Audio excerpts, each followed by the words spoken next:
Hey guys, Tyler here. For decades, Star Trek has presented a bold, optimistic vision of what humans can achieve in centuries to come. Not only does this apply to the quasi-utopian, egalitarian society that defines Earth in the far future, but Trek has also pushed the limits of what we can achieve technologically. In previous videos, I've discussed transporters, phasers, warp drives, and more. But what if I told you that in Star Trek's account of the early 21st century, human spaceflight is already significantly ahead of our reality? Some fans tend to forget that since the original series, Trek has depicted more advanced spaceflight technology as far back as the 1990s, if not arguably before. In this video, I'd like to examine the various ways Star Trek's alternate Earth diverges from ours when it comes to spaceflight, with an emphasis on crewed missions. Let's get started. The first on-screen depiction of what would become alternate spaceflight technology is the DY-100 from the original series. In the episode Space Seed, DY-100 is the class name given to the SS Botany Bay, the ship Khan and his followers used to escape Earth following the eugenics wars. In the original episode, we learn that by the 1990s, the DY-100 is used for interplanetary travel. Ships of this class have simple nuclear-powered engines and are launched into space using booster rockets. Various sources list the DY-100's height and weight as being 100 meters and 2.72 million kilograms, respectively, nearly as big as the Saturn V rocket. Matt Jeffries actually designed the Botany Bay before the Enterprise, incorporating modular components for shipping cargo either beside or in lieu of passengers. However, despite clear lines of dialogue in both Space Seed and Star Trek II: The Wrath of Khan, the DY-100's 1990s origins have continually been called into question. For instance, the writers of the Voyager episode Future's End, which takes place in 1996, decided not to address the eugenics wars, despite that episode having a model of the DY-100 and a photograph of its launch in Rain Robinson's office at the Griffith Observatory. Further hints towards a retcon came with the Season 2 finale of Star Trek Picard and the first episode of Strange New Worlds, which associate the eugenics wars with the immediate buildup to Earth's World War III, an explicitly mid-21st century nuclear conflict. Alternatively, this could be in reference to a second eugenics war, as I've suggested before. While the 1990s still appear to be a significant date regarding genetic experimentation in the Star Trek timeline, the full context of what all of this entails, including whether future writers really intend to retcon Khan Noonien Singh's birth year and the launch of the DY-100,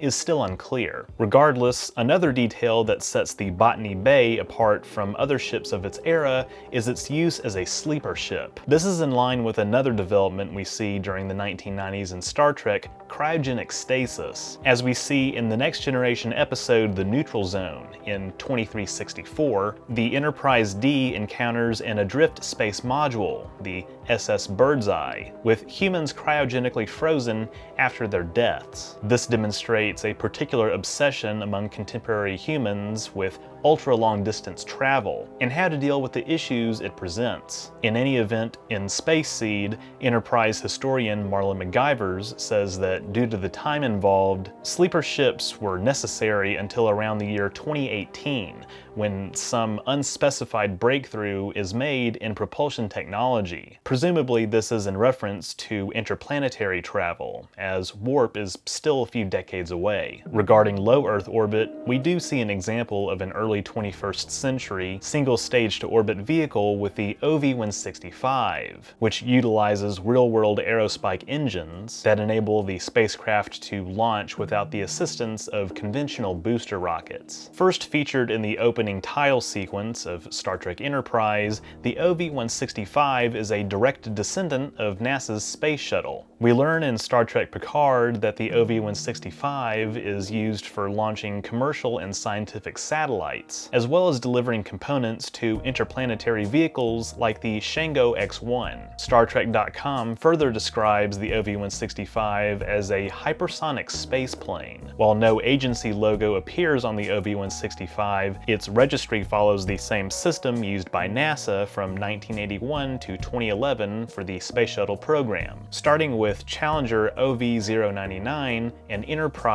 OV-101.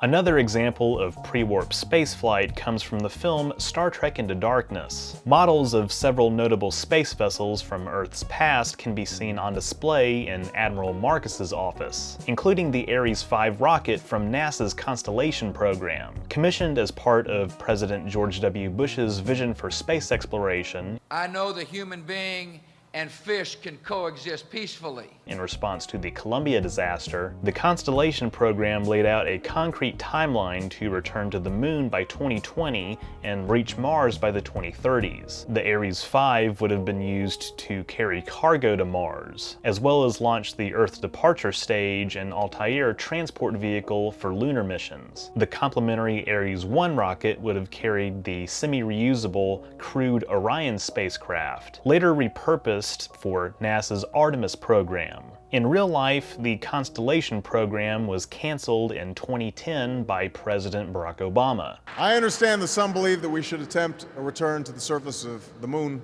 first. But I just have to say, we've been there before. And the Ares rockets were scrapped for the Space Launch System. While no confirmation exists for this on screen, I think that at the very least, in the Star Trek timeline, the Constellation Program might not have been canceled. Funny enough, in the Voyager episode One Small Step, we do learn about another manned mission to Mars called Ares 4, which takes place in 2032. The mission is conducted under the auspices of the International Space Agency, a consortium of various national space agencies, including NASA. According to Star Trek the magazine, the Ares 4 orbital craft is one of the most extensively researched designs in Star Trek, and possibly one of the most realistic on the show. The Star Trek Encyclopedia states that the orbital craft and Earth return vehicle were designed by noted illustrator Rick Sternbach, in consultation with Dr. Bruce Murray, director of NASA's Jet Propulsion Laboratory, or JPL. The landing craft is also a modified version of the Apollo lunar module. Given that Ares 4 is referred to as such, it's unclear whether the Ares 5 rocket from the Constellation Program would have still been called Ares 5, or whether it was renamed or already superseded by a different design, just like in real life. Star Trek Star Charts suggests that the Ares 1 mission was the first to land humans on Mars in 2030, 2 years before Ares 4, though this date arguably seems too late given everything else we know about space exploration in Star Trek's timeline. That said, while Ares 4 may seem to conflict with depictions of crewed missions beyond Mars in the 2020s, it makes some sense that we'd launch journeys deeper into space earlier so they'd have more time to reach their destination. But maybe I'm just giving the writers a little too much credit. Again. Anyway, when it comes to human exploration beyond Mars in the early 21st century, there are at least 3 major examples depicted on screen. The first one, arguably, comes from the TOS episode Tomorrow is Yesterday, in which the Enterprise travels back to the year 1969. The ship is intercepted by US Air Force Captain John Christopher, whose memory the crew must wipe as they return him to his F-104 starfighter. We find out that Christopher's son, Sean Jeffrey Christopher, will become commander of a crewed flyby mission to Saturn. The Star Trek spaceflight chronology states that Christopher's ship is called the UNSS Lewis and Clark, and that the expedition takes place in 2020. This is corroborated by Greg Cox's novel The Rings of Time. The chronology also states that the Lewis and Clark was used for a similar flyby mission of Jupiter in 2014. Lots of 2001: A Space Odyssey vibes. Plus, there's the Charybdis, launched in 2037 under the command of Colonel Stephen G. Ritchie, as we learn in the Next Generation episode The Royale. Charybdis is supposedly Earth's 3rd manned attempt to travel beyond the solar system. While all of this information information may seem woefully outdated given our current woeful spacefaring realities, this accelerated timeline of crewed spaceflight is arguably reinforced by Season 2 of Star Trek Picard, which depicts a 3 to 4 year crewed mission to Jupiter's moon Europa in 2024. The vessel assigned to this mission, the Shango X-1, was designed by engineers of the Argosy Foundation in cooperation with NASA, and over a dozen other countries are said to take part in the mission. The Shango carries a twin payload of a lander and an automated probe. The lander is capable of transporting 5 astronauts to the Europan surface, as the automated probe melts through the moon's ice layers and explores its global subsurface ocean for life. While we don't find out whether Europa is in fact inhabited, mission specialist Rene Picard does discover an alien microorganism on another moon of Jupiter, Io. Back to the topic of spaceflight itself, many of the feats I've just described are technically possible within the time frames established in canon. We've had the technology to go to Mars for quite a long time, but going there and even returning to the moon have both been hindered by a lack of political will. We've been there before. We have to go back! While there are still numerous hurdles that we must overcome, including dealing with the effects of stellar radiation, I think it's not unreasonable to believe that we could have already passed some of these major milestones, which is actually just kind of depressing, to be honest. As for how long some of these trips would take in a vacuum, well, there are some optimists out there. Holman.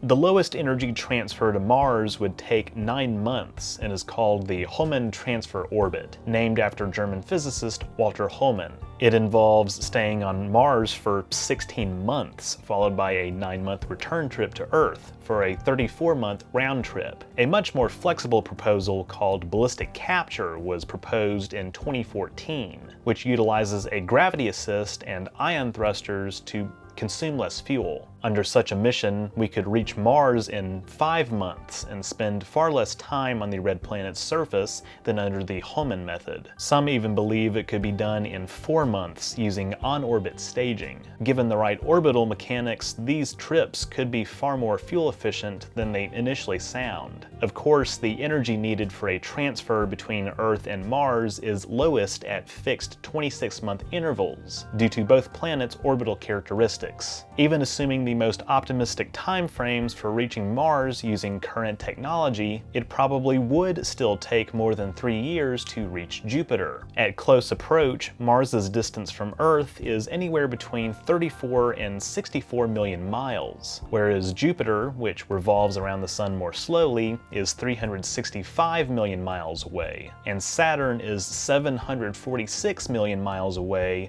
at its closest approach. So these crewed missions to the outer solar system would indeed be nearly decade-long endeavors. Either way, I think it's cool that the ambitious timeline that Star Trek has established for human spaceflight, including traveling beyond Mars in the 2020s, is actually not that far-fetched with current technology. All we'd need is the willpower and the money to make these dreams a reality, and we could boldly go where no one has gone before. So, to recap, according to the original series, one of the first major deviations from real life in terms of Earth's pre-warp spaceflight is the nuclear-powered DY-100 class, which includes the SS Botany Bay.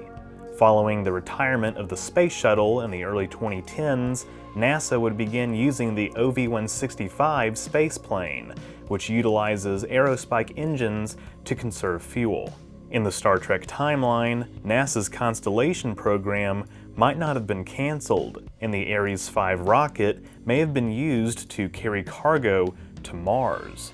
Crewed exploration beyond Mars may have begun as early as 2014, with the UNSS Lewis and Clark conducting flyby missions of Jupiter and Saturn, though the dates of these missions are non-canon.